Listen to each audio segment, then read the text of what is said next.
Antonio García Trevijano está aquí hoy y creo que es la primera vez, no sé si en televisión también es la primera vez que está, si no me equivoco. Es la primera vez. Pues me alegro de que sea, no es la primera vez que la clave inaugura estas cosas, me alegro de que sea la primera y que sea en la clave. Antonio García Trevijano, bueno, que sea la primera, desde luego no me alegro, quisiera que hubiera sido ya muchas más anteriormente.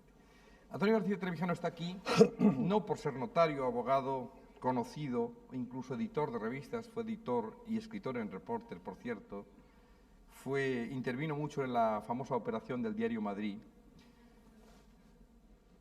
saltó mucho las páginas de los periódicos por su vinculación al régimen entonces Camino de la Independencia de Guinea, etcétera. Pero está hoy fundamentalmente aquí, independientemente de lo que él quiera resaltar, por haber sido uno de los fundadores de la Junta Democrática, de la Plata Junta, miembro también en su momento, y sin embargo haber desaparecido hoy de la escena política prácticamente de una manera total.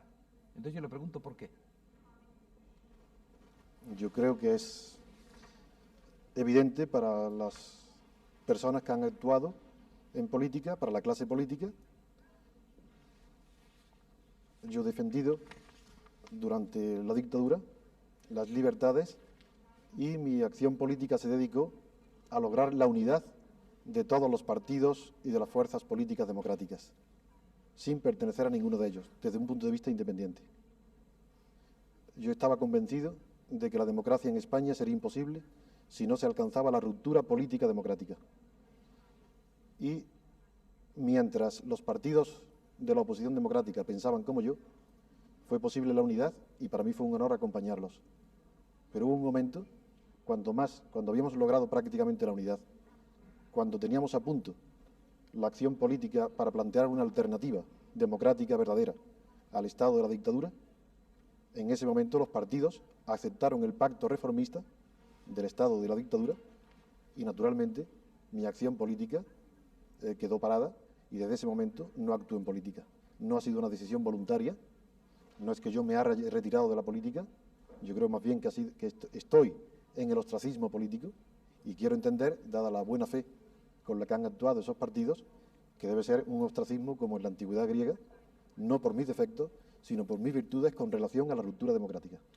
Simplemente la política es una vocación para los que la sentimos y si yo hoy no estoy en la acción política es porque creo que no hay condiciones para una acción política sincera y real y que los partidos tienen que agotar el periodo de monopolio de la acción política. Voy a intentar algo que creo que es arriesgado, pero que merece la pena.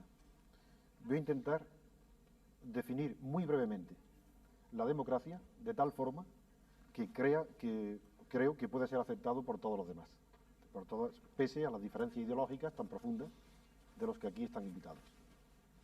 Para luego, después de esta definición, examinar si existe o no en España democracia, si el Estado español es o no democrático. Para mí la democracia, en primer lugar, me sitúo inequívocamente en el campo de la democracia formal, para evitar confusión en los términos. Es decir, ya prescindo, por tanto, de la definición o incluir en la definición el concepto de la democracia material existente o pretendidamente existente en los países del Este. Me sitúo, por tanto, en el concepto formal de la democracia, en el campo occidental. Creo que la democracia es un método de legitimación y ejercicio del poder estatal, del poder del Estado, que se caracteriza por dos notas irreductibles, de tal forma que si falta alguna de ellas no hay democracia, pero que pueden haber otras notas que son democráticas y que es signo de democracia, como lo señalaba antes, por los que me han precedido, pero que estas dos considero que son irreductibles. Si no existen, no hay democracia. La primera es que el poder del Estado está legitimado mediante un procedimiento técnico de elección directa o indirecta de las personas que tienen que ocupar los cargos del Estado y ejercer el poder político. La segunda nota es que tiene que haber un órgano también elegido por el sufragio universal que controle el poder del Estado, el Ejecutivo.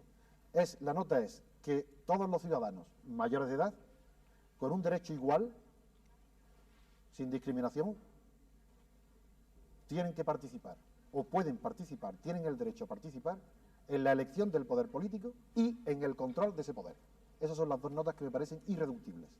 Y luego, finalmente, no basta esas dos notas para caracterizar a la democracia formal, porque, a diferencia de otros métodos de gobierno que pueden competir con la democracia en la administración de las sociedades humanas, como es la dictadura o la autocracia que hemos visto en la película, o el imperio, o la monarquía, o el Estado absoluto, la democracia tiene una nota que no la distingue de todas las demás, y es que así como en las demás el poder no democrático en su ejercicio ni en su legitimación tiene que justificarse por los resultados, es decir, por las obras, y aquí en España tenemos muy reciente todavía, la gran literatura de prensa, de periódicos y de los intelectuales, justificando el estado de la dictadura de Franco como el estado de obras, porque están obligados a justificar su poder por los resultados. En cambio, la democracia no tiene que justificar los resultados, porque planteando la relatividad de la que hablaba antes Gregorio Pérez Barba, la relatividad de los resultados, que en una sociedad tan compleja como la actual son millones y millones de personas las que tienen que emitir su opinión sobre los resultados de un régimen político, es tan difícil que el único criterio que la democracia tiene es el siguiente: el mejor resultado o el buen resultado es aquel que se obtiene con el mejor procedimiento, y ese mejor procedimiento es el método democrático definido con las dos notas que acabo antes de decir. He intentado una definición de la democracia tan mínima a la que el señor Crivín ha respondido hablando de los contenidos materiales de la democracia, cosa que yo no excluyo porque advertí que me situaba en el campo de la democracia formal y que los demás no han contestado, salvo Antonio Jiménez Blanco, que la considera, acepta la definición que he dado de democracia, pero que la considera demasiado formal, es decir, demasiado mínima, tiene que haber algo más. Pues bien, yo quiero decir clara, netamente, que esas tres notas de democracia formalmente mínima e indispensable no se han cumplido ninguna de las tres en España, y por tanto yo no considero al Estado actual español un Estado democrático. Voy a decir por qué, las tres, a pesar de que el portavoz del partido del gobierno considera que la definición que yo he dado es demasiado pequeña para la democracia.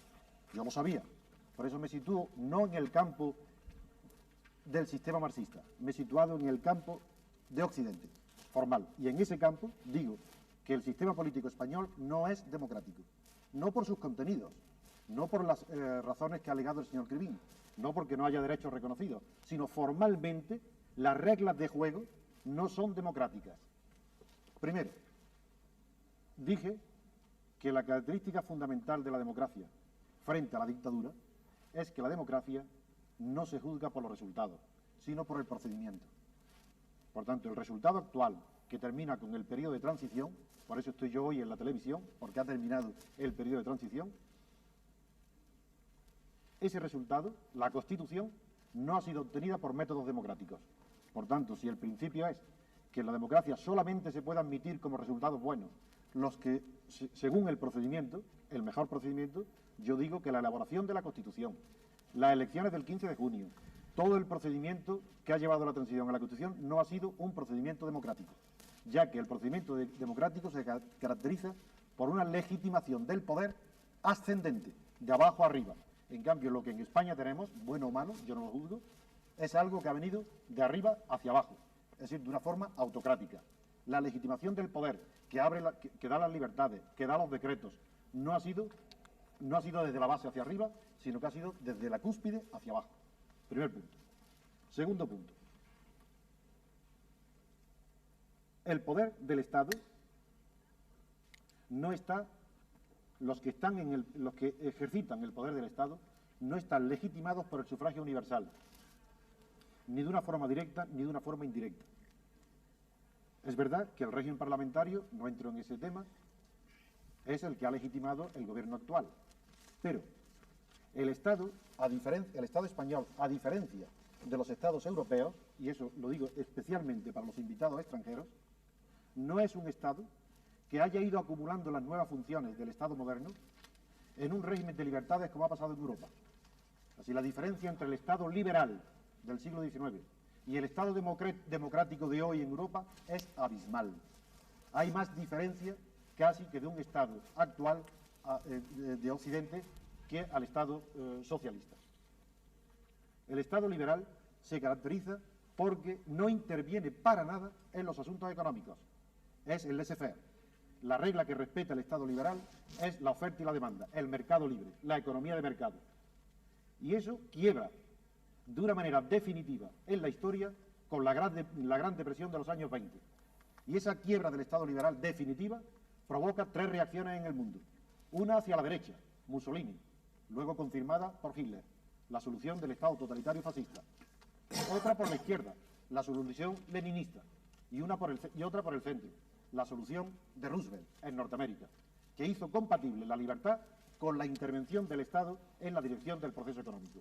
A partir de ahí, el Estado español, bajo la dictadura de Franco, asume y toma todas las funciones que en Francia, en Alemania, en Inglaterra, bajo la libertad, han ido también acumulando esos estados para poder responder a las necesidades de las funciones sociales, culturales y económicas productivas del Estado. Hoy el Estado español, como cualquier Estado europeo, es el primer productor de la economía, el primer consumidor, el primer patrón, el primer asegurador, y esas son funciones que no tenía el Estado liberal. Pues bien, todas esas funciones están en el estado de la dictadura de Franco. Y esas funciones, estando ahí, están ejercidas en la Seguridad Social, el INI, todas las grandes corporaciones públicas, se ha cambiado el gobierno, se ha legitimado un gobierno, pero el Estado como tal, la maquinaria del Estado, la dictadura, no se ha formado como en Europa. Y eso no ha sido legitimado democráticamente. Pero en segundo lugar, tampoco hay posibilidad de control del Parlamento sobre ese poder del Estado. Porque hoy todo el mundo informado sabe que los grandes poderes del Estado en esas funciones no se ejercitan desde el Parlamento. Son poderes extraparlamentarios. Y por eso yo no critico a los partidos políticos que den la espalda al Parlamento y traten todos los asuntos en los pasillos fuera del Parlamento. Es que si no lo hicieran así, no podrían funcionar, porque el Parlamento no puede controlar hoy las funciones del Estado. Y en ese sentido le doy la razón total a don Emilio Romero al decir que el régimen parlamentario es un régimen anacrónico. Sí, donde está el error es que se confunde democracia representativa y régimen parlamentario, que son dos cosas completamente distintas. El régimen parlamentario es una de las formas de la democracia representativa, pero no la única. En primer lugar está el presidencialismo, que tiene tantos títulos para ser representativo. Hablo del presidencialismo democrático, no el de Napoleón III, que tiene tantos títulos representativos como el régimen parlamentario y, sin embargo, como en Norteamérica, como en Inglaterra, como en Francia, y sin embargo es una democracia de tipo presidencialista y no de tipo parlamentario. Por eso el Parlamento en España no puede funcionar, porque si funcionara sería el caos. Es para que el régimen parlamentario, la monarquía parlamentaria en España dure, es necesario que el Parlamento no funcione y que sea una ficción ritual para aplaudir, para ratificar, pero que todos los asuntos importantes se traten fuera del Parlamento. Esto es lo que quería decir.